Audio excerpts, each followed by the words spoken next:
Welcome back. My name is Ray Morris. I'm with Dads for Special Kids, and you're watching the Step 4 video in developing an emergency disaster preparedness plan for individuals and families that live with functional needs. Hopefully you've watched Steps 1, 2, and 3 and got a basic concept of how those will work and are in the process of putting your plan together. And now Step 4 is, developing a disaster kit. There's two types of disaster kits. A go kit, which is a quick kit that you grab and you bug out real quick. You don't have any time to grab things. It's just the basic necessities that you would need. Okay. Now, for families and individuals that have a functional need, a go kit's really not that realistic to say. For us and our family, we really don't have a go kit, to be honest. If we had to bug out real quick, for some reason, we could do it, but we're going to be in a heap of trouble down the road. We're going to have a lot of stressors going on, a lot of things we're going to be trying to scramble to get for Zachary and to maintain some type of normalcy in his life and in our life, because working with people with autism, when they're not happy and they're not content and they're stressed, that's going to reflect on the environment that they're in. Okay, and then a disaster kit basically is a kit that enables you to be self-sufficient for 96 hours. Okay, and we'll get more into that. So let's look at a go kit.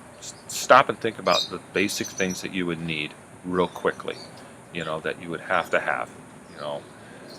And the plan, also a plan of where you're going to go, what are you going to do, the things that you need to take with you, and also that other people in your support system know where you're going to go, and that you have your basic go kit. There's nothing to say that, hey, we have a go kit, boom, we bug out real quick. Well, wherever we're going, say it could be Kelly's folks up in Cottonwood. Well, that's where we're going to go. Well, we have already there supplies to meet the needs for Zachary. We have up there, for example, incontinence supplies already there.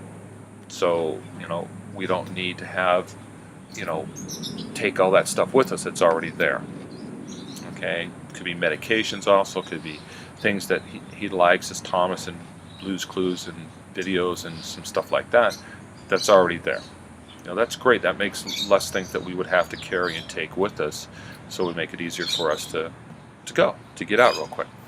So, other things you want to carry is, personal identification, picture ID, saying who you are, so people know, you have proof to say. But also we have to carry is medical power of attorney, because we are guardians of Zachary because he's over 18. So we have to have some documentation that shows we are his legal guardians. And if we don't have that, then to be truthful, if he does go to the hospital or goes to a doctor, well, they really can't divulge any information to us because he is over 18. He is legally an adult. So we have to be able to show them, hey, we are legal guardians of him. It'd be pretty obvious in a lot of cases with individuals. And in a disaster, there's going to be more leniency with those kind of things. But just you want to have those things to be prepared for. You want to have, insurance policies with you, home insurance, stuff like that, to show when you come back to the property, hey, you have your insurance policy, so you can, hopefully insurance will pay to help rebuild or take care of what needs to be done. Deeds to property also, if you have those kind of things. Birth certificates, good to have to show, legal age, citizenship type things. Utility bills or something like that shows that if you come back to this, say we bug out of our house and we come back to the house and it's devastated, for example, well, we have a utility bill that shows our names, our address on it, so it shows that we were residents of this property. They need that. The government needs that. Insurance company needs those kind of things. Also, a good thing to do is create a digital recording of your property, the outside of the house and also the inside, showing all the things that are in the home. So when it comes to putting an insurance claim or something like that, you have proof of what was in your home. You're not having to rely upon your memory to remember, oh, what was in that room upstairs? What was, like that. You got a picture to look at. Like the old saying, a picture's worth 1,000 words. So that takes a burden off of you of trying to remember those kind of things. Okay, now where are you going to keep that? where are you going to keep that digital copy? iCloud's a good place you can keep it at, so it's always there. Just hopefully you get access to it. Put it on a flash drive, put it in a safe deposit box, put it in safe. You can even put a copy of it in your Go kit. So it's always there, ready to go. And try to remember to update that every year or so. So things do change. So, okay. Also, you want, and this is a real hard one to do, especially in today's society, is you want cash. You want to have some cash with you in your Go kit. So in reality, who has a couple $100 laying around that they can always keep in their Go kits? All right. So just try to be aware of that if you do bug out, you need cash. Because the ATMs may be down, credit cards may not be working, they're not going to take personal checks. So have those kind of things, looking at, having a plan of what you can do, where you could stop at to get cash if need be. Okay. Medications, big thing. Have medications to go with you. Like for us, Zach's, we got medications and we leave it in the bottle. Like I've said in the past, leave it in the bottle because then you have the prescription number, the prescription name, and the doctor prescribing it. So if you have to get refills and you're not in your local area, for like us, we should get our prescriptions at Fry's. Fry's may not be around. We may be going to CVS or Walgreens or something like that. We have that bottle so the pharmacist can give us the right prescription that we need for Zachary. Okay, so take those kind of things. Also, a change of clothes. Basic, shirt, underclothes, shorts or something like that. Have at least one change of clothes in your Go kit, because you may get soiled, you may get dirty from trying to get out of town, get exposed to something. Have that. Incontinence supplies, like for us, if we want 2-day supplies of incontinence supplies for Zachary, we're looking at probably 14, 16 diapers, pads, and wipes. Okay, that's a pretty big chunk of space you're going to have to carry something in. So got to look at that. Take some type of snacks, something to eat, good carbohydrates, things that are going to make you fill up, and that's be good stored energy. You don't want a lot of simple sugars, because you're going to get that sugar buzz and then you're going to crash on it. So you want things that are going to help sustain you, that you can eat and be healthy. So a lot of times, beef jerky, trail mix, so those kind of things are good to have. So bottled water, some type of water for you that you can carry with you. Here in the Southwest, you need at least a gallon of water a day per person. So for us in our Go kit, we're talking 8 gallons of water. Got the pets, take the animals, so that's another gallon of water they're going to need too. So think about those kind of things and what you need. And then also the essential medical equipment that you may need to have with you, based upon your medical condition, oxygen bottles, insulin, and whatever you may need. Having some type of easily grabbable container of it, so you can bug out real quick. Now you also have to look at your Go kit. It may be seasonal. Like for us here in the Southwest, during wildland season, which is going on right now, that's something to be concerned with. Okay, we want to make sure our kits are ready at that time of year. It's always ready year-round, but at the prime season, make sure everything's up to date, everything's current, and it's ready to go. So one thing that's coming out of the Yarnell fires up outside of Prescott, in the Arizona area, is a lot of seniors didn't want to leave. A lot of seniors didn't want to evacuate out of their homes because they think not necessarily that they're invulnerable, but nothing's bad going to happen to them. So try to always be willing and ready to go if you need be, and we can rebuild property. We can't get another one of you. We can't get another person. So have a plan, be ready. So now looking at the disaster kit, and everything I'm looking at has been on page 21, 22 of the guidebook. So take a look at that. And on 22 is your disaster kit, 96 hours being self-sufficient.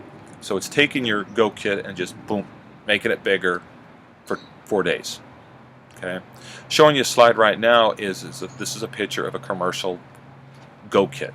And it's a 2-day supply for 2 people.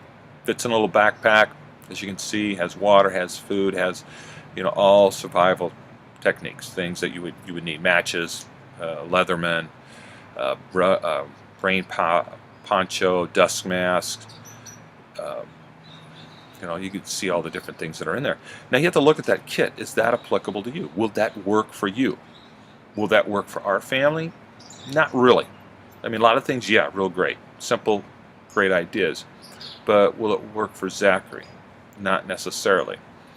So, and this is what happens is in a disaster, is those that are most vulnerable, those that are, require more specialized equipment, things like that, they're the ones that usually perish because they're not as resilient and to be able to adapt to the different environments. They need certain things. If they don't have it, things are going to happen.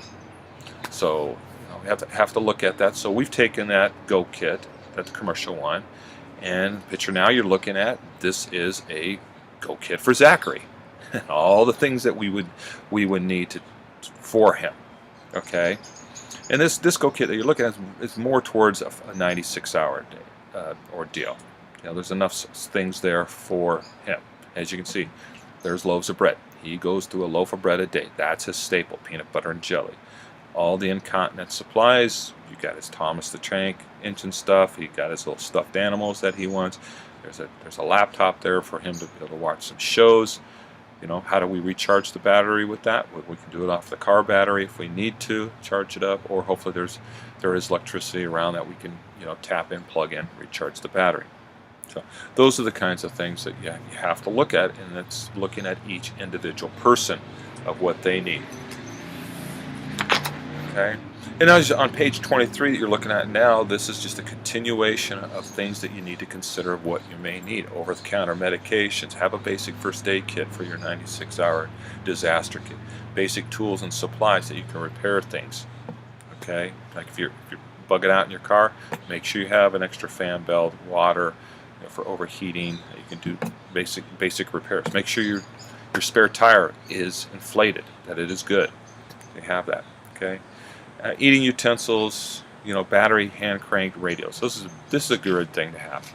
Let's have a battery or hand crank radio so that you can listen to update information. Also, the hand crank flashlights are excellent, because you don't have to worry about batteries. Boom, you crank it a few times, powers it up. And there's one in the that a commercial Go kit that we were looking at earlier. If you look at the picture, you can see it in there. So can openers.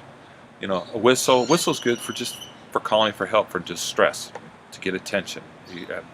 Whistle sound carries a lot further than a human voice screaming for help, and it's less taxing to blow a whistle than to scream for help. Utility knife, great to have. The little Leatherman style. As you look back in the Go kit, the commercial one, there's a great one in there.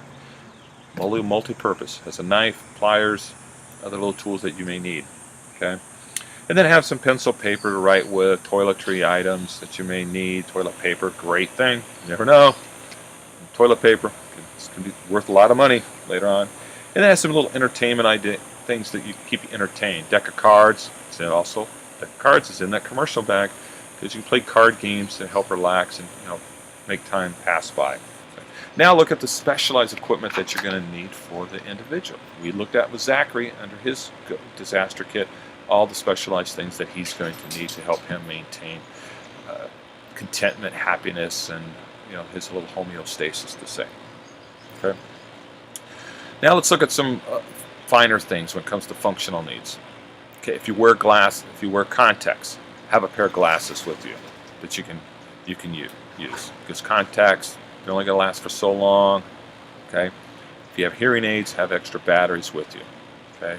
Because you want to be able to communicate. If you're deaf, hard of hearing, and you don't have your hearing aids, it's going to make anxiety greater for you in a disaster because it impairs your hearing ability, things like that. So, specialized or adaptive devices that you may need, have a backup to them. If you're relying upon one just communication board, well, if that goes down, the batteries go out on it. What's your backup system for that? Okay. And just think about other items that you may need, around. That's going to make things a lot better for you. Now look at your service animals and your pets. Okay, as you can hear in the background with me, that's Louie, our dog. He's got out of the swimming pool. It's hot. Okay, and he loves the pool. So what are things that Louie's going to need?